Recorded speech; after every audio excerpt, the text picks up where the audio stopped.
De nouvelles révélations de la bataille pour la vie privée de Meghan Markle ont mis à nu une vérité inconfortable pour les Sussex, selon un commentateur royal.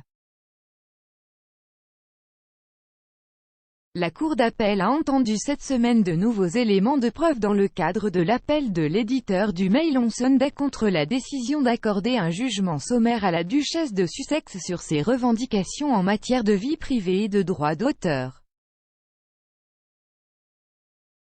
Le tribunal a appris que l'ancien secrétaire aux communications de Meghan et Harry, Jason Knauf, avait fourni des informations aux auteurs de la biographie flatteuse de Finding Freedom et que la duchesse a été contrainte de s'excuser pour avoir induit la haute cour en erreur. L'expert royal Camilla Tomaine a affirmé que les révélations avaient mis à nu une autre vérité inconfortable pour le couple. Écrivant dans le Télégraphe, Madame Tomaine a déclaré « Loin d'être sans le soutien de l'institution, comme ils ont décrit la monarchie à l'interviewée Oprah Winfrey, les preuves semblent raconter une histoire différente. Plutôt que d'être abandonné, c'est un réquisitoire accablant de l'Évangile selon Harry et Meghan. Bien sûr, ce que nous avons vraiment appris des procédures judiciaires de cette semaine, c'est le contrôle exercé par les Sussex depuis le début, et à quel point ceux qui les entourent ont désespérément essayé de les sauver d'eux-mêmes. » Reportage supplémentaire de Cathy Harris et Brian M. Siglinon, la robe de mariée de la princesse Anne était un délicieux hommage à sa mère. Pour sa robe de mariée, la princesse Anne portait une robe conçue par sa couturière locale, Maureen Baker, la créatrice en chef de la marque de prêt-à-porter Susan Small. Elle avait déjà conçu des tenues pour la princesse. La robe était une robe de mariée brodée de style Tudor avec un col haut et des manches médiévales. La princesse Anne aurait conçu elle-même de nombreux aspects de la robe par rapport aux robes de mariée royales précédentes. Elle a été décrite comme simpliste par l'experte de la mode Catherine Warham, et a été considérée comme proche des modes de mariage contemporaines des années 1970. Cependant, le mariage entre Anne et Mark s'est terminé par un divorce en 1992. Lottie est l'une des nombreux surnoms que la famille royale utilise derrière les portes. Les experts royaux Rachel Burchfield et Jessica Robinson ont discuté des surnoms de la famille dans le dernier épisode de Podcast Royal. Ils ont déclaré « Ils ont des surnoms en privé, mais ils doivent utiliser leur nom complet et propre en public. » Le surnom de la princesse Charlotte est Lottie. Jack trouvait ça vraiment mignon. Bien sûr, elle passe par Charlotte en ce qui concerne le public. Ils ont ensuite parlé de la duchesse de Cambridge. Nous connaissions tous Kate Middleton sous le nom de Kate avant qu'elle ne soit royale. Quand elle a rejoint la famille royale, elle a commencé à se faire appeler Catherine, duchesse de Cambridge.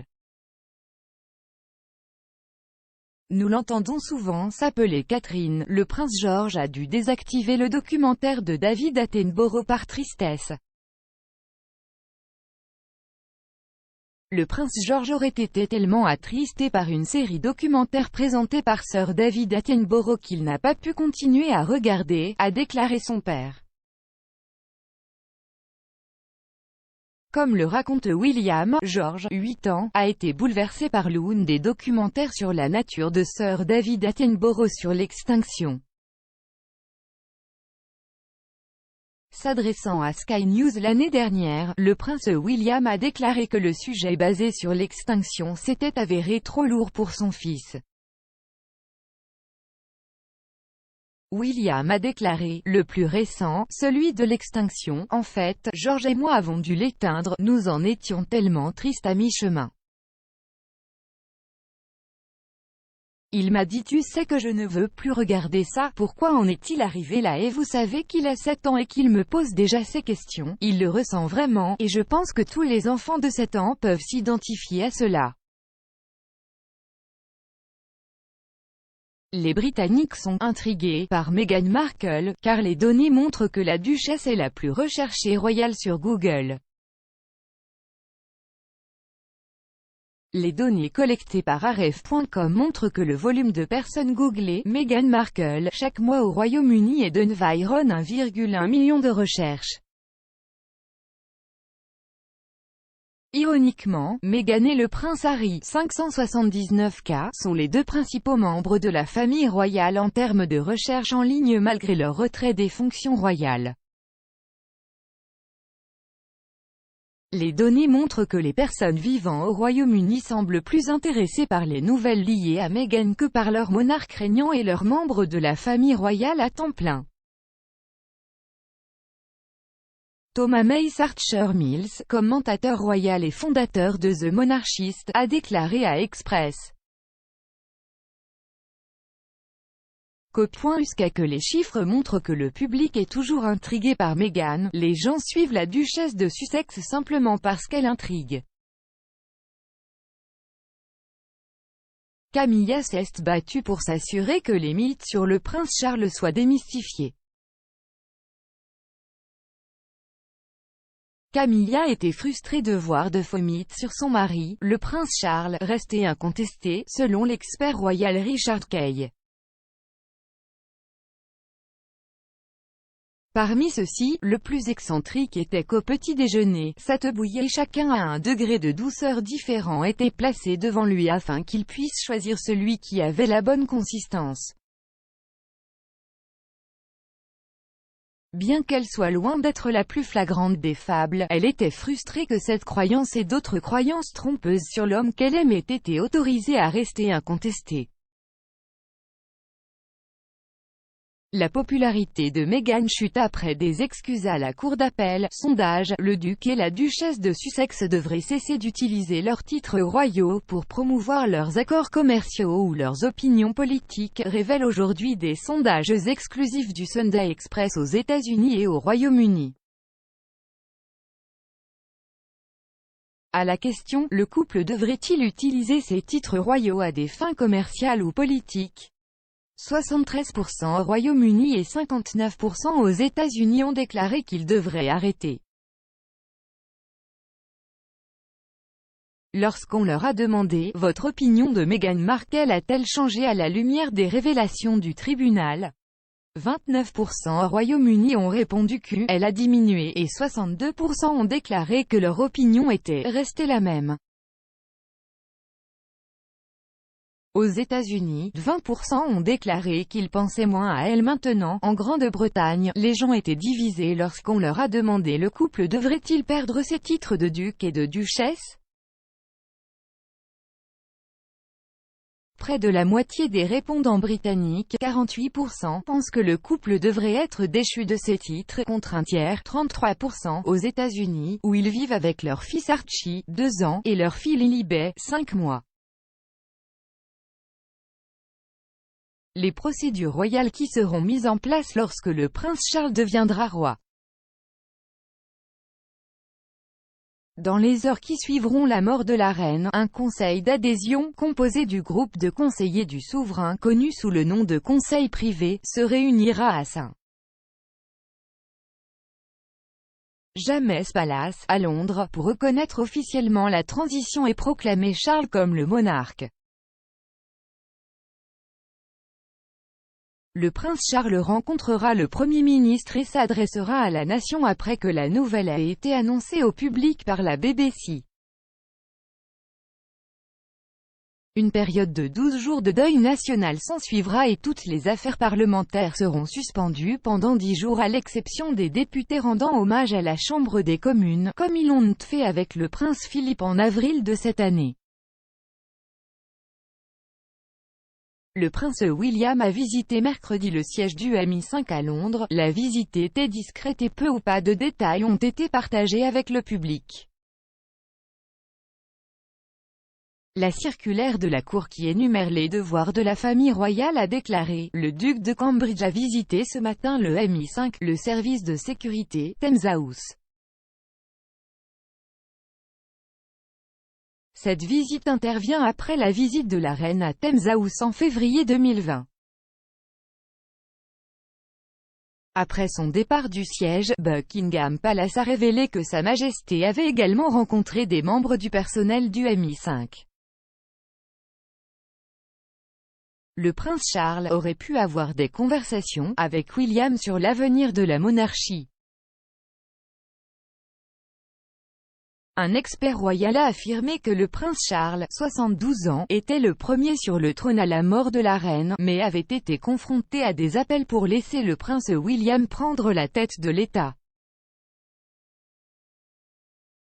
Le prince de Galles est le plus ancien héritier apparent de l'histoire britannique. L'expert royal Jonathan Sacerdotti a déclaré qu'il n'y avait aucun argument solide pour que Charles laisse la couronne à William. S'adressant à express.co.uk, M. Sacerdotti a déclaré: « Je ne pense pas qu'il y ait un argument solide pour cela et je pense que le prince Charles sera un type de monarque différent de sa mère et William sera un type de monarque différent pour son père et sa grand-mère. Je pense qu'il n'y a aucune chance que le prince Charles soit roi aussi longtemps que sa mère. C'est juste statistiquement et mathématiquement impossible. Le prince William blâmerait Camilla pour la blessure qu'elle a causée, selon l'auteur royal. L'auteur royal Cathy Nicholl a déclaré que le duc de Cambridge avait parlé chaleureusement de leur belle-mère depuis qu'elle avait épousé leur père. Cependant, dans les années qui ont suivi la mort tragique de la princesse Diana en 1997, la relation entre les jeunes princes et Camilla aurait été acrimonieuse. Madame Nicholl a écrit dans son livre de 2010 Harry et William que William avait du mal à s'adapter à la nouvelle dynamique lorsque Camilla a été présentée pour la première fois à la famille.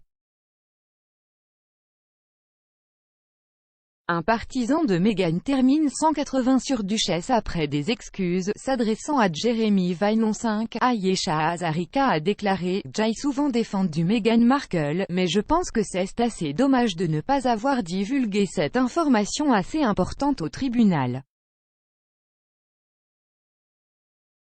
Je pense que c'est une très mauvaise chose à faire. » Elle s'est excusée. Voyons comment cela affecte l'affaire.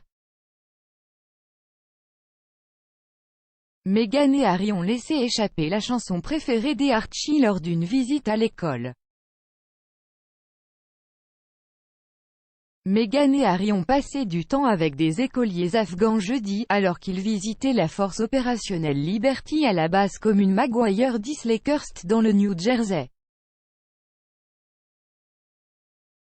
Le duc et la duchesse de Sussex ont activement participé à un cours d'anglais conversationnel. Meghan et Harry ont également appris quelques mots en dari et ont dirigé une interprétation de la chanson Heads, Shoulders, Knees and Toes. S'adressant aux écoliers, ils ont partagé que cette chanson était également l'une des préférées de leur fils, a déclaré un porte-parole des Sussex. Meghan et Harry n'ont annoncé que 2 émissions Netflix depuis l'accord. Le duc et la duchesse de Sussex ont conclu un accord lucratif avec le géant du streaming en septembre 2020. Mais dans les mois qui ont suivi, Harry et Meghan n'ont annoncé que 2 spectacles. Un porte-parole de Netflix a déclaré au Sun Online: « Archewell Productions a plusieurs projets en développement, mais les 2 projets que nous avons annoncés sont Art of Invictus et Pearl. Nous aurons plus d'informations sur les dates de première en temps voulu. » Louis n'a pas encore marqué une étape majeure franchie par George et Charlotte. Louis, 3 ans, n'a pas encore marqué une étape royale importante que ses frères et sœurs, le prince George et la princesse Charlotte, ont déjà franchie. Le petit Cambridge est le seul enfant de Kate et William à ne pas avoir participé au service du jour de Noël à l'église Saint-Mary-Magdalene de Norfolk. La reine organise une réunion importante, la circulaire de la cour qui enregistre tous les engagements officiels détenus par des membres de la famille royale, a noté dans une entrée datée du 12 novembre, le député RTO Boris Johnson, Premier ministre et Premier Lord du Trésor a eu une audience de la reine aujourd'hui. Ce registre signale normalement lorsqu'un engagement est effectué à distance. Dans une entrée datée du 3 novembre, la circulaire de la Cour a déclaré que M. Johnson avait eu une audience de la reine par téléphone ce soir. Cela suggère que la reine et le Premier ministre ont tenu une réunion en personne vendredi. Kate parle du passé de William. Le colonel David Bloom OBE a raconté comment il a fréquenté l'Académie royale militaire de Sandhurst. Kate a répondu, « C'était probablement plus difficile que lorsque mon mari l'a fait, mais j'ai beaucoup entendu parler de Sandhurst. » Harry a dit de prendre du recul. L'historienne Dr Tessa Dunlop a déclaré à Palace Confidential, en ce qui concerne Harry et Meghan, et ce va-et-vient tortueux avec les médias sociaux, je conviens qu'ils doivent prendre du recul. Ils passent clairement trop de temps à faire défiler. Il semble y avoir une ambiguïté autour de ces messages. Je l'aime beaucoup et je pense qu'il serait mieux avisé d'éviter les gros problèmes comme le premier amendement en ce qui concerne les médias sociaux. Meghan et Harry reviendront pour Jubilee afin de garder leur marque en vie. Le biographe royal Ian Lloyd a déclaré « Je serais surpris qu'ils n'apparaissent pas l'année prochaine pour le Jubilé, et c'est parce que leur marque repose sur le fait qu'ils sont associés à la famille royale. » Autant ils semblent lutter contre cela et partent dans leur propre direction pour faire des choses, la seule raison pour laquelle ils obtiennent la renommée qu'ils ont en ce moment est parce que Harry est le petit-fils d'Élisabeth II et sa mère était la princesse de Wales, Diana, que tout le monde adorait en Amérique. L'association avec la famille royale est vitale, donc je pense qu'ils voudraient probablement s'associer à eux, juste pour garder leur marque en vie. Charles échappe à l'interrogatoire sur le scandale des distinctions honorifiques. L'héritier du trône a déclaré au patron de sa fondation caritative qu'il ne savait pas que son PDG, son ancien valet Michael Fawcett, avait proposé d'Haider à obtenir un titre de chevalier et la citoyenneté britannique pour un milliardaire saoudien qui a donné 1,5 million de livres sterling à des œuvres de bienfaisance royale. Monsieur Fawcett a démissionné définitivement de son poste de 95 000 livres par an à la Fondation du Prince pendant qu'une enquête interne se poursuit. L'affirmation étrange de Harry sur Twitter très embarrassante pour Queen, Monsieur Sacerdotti a déclaré à Express. Co.uk, je pense qu'il est intéressant qu'il ait dit qu'il était en contact direct avec Jack Dorsey, lui donnant des conseils politiques. Il y a eu des critiques de Meghan pour s'être impliquée dans la politique et maintenant nous voyons la possibilité que le prince Harry lui-même s'implique. Monsieur Sacerdotti a déclaré qu'il était définitivement étrange que le prince offre des opinions sur la politique américaine et le rôle de Twitter, étant donné la convention de la reine de refuser de s'impliquer dans la politique, à laquelle elle a adhéré tout au long de son règne de 70 ans. Le baptême de Lilibet, opportunité perdue, s'il est marqué aux États-Unis, la décision de Meghan Markle et du prince Harry de célébrer le baptême de leur fille Lilibet Lily Diana à Windsor enverrait un signal très fort, a affirmé un biographe royal de premier plan. S'ils ont un baptême à Montecito avec un groupe d'amis, ce serait une opportunité perdue. Je pense que le baptême de Lilibet à Windsor en présence de la reine serait un signal très fort qu'il pourrait s'agir parfois d'une famille divisée mais la plupart du temps, c'est une famille unie. Meghan a écrit à son père pour empêcher la famille royale de réprimander constamment Harry. La duchesse de Sussex a reproché au prince Charles et à d'autres membres de la famille royale d'avoir constamment réprimandé le prince Harry et de l'avoir forcé à écrire une lettre à son ex-père. Meghan a suggéré qu'elle avait écrit à Thomas Markle pour retirer les membres de la famille royale du dos de son mari. Elle s'est plainte que les Windsor ne comprennent fondamentalement pas sa relation dysfonctionnelle avec son père.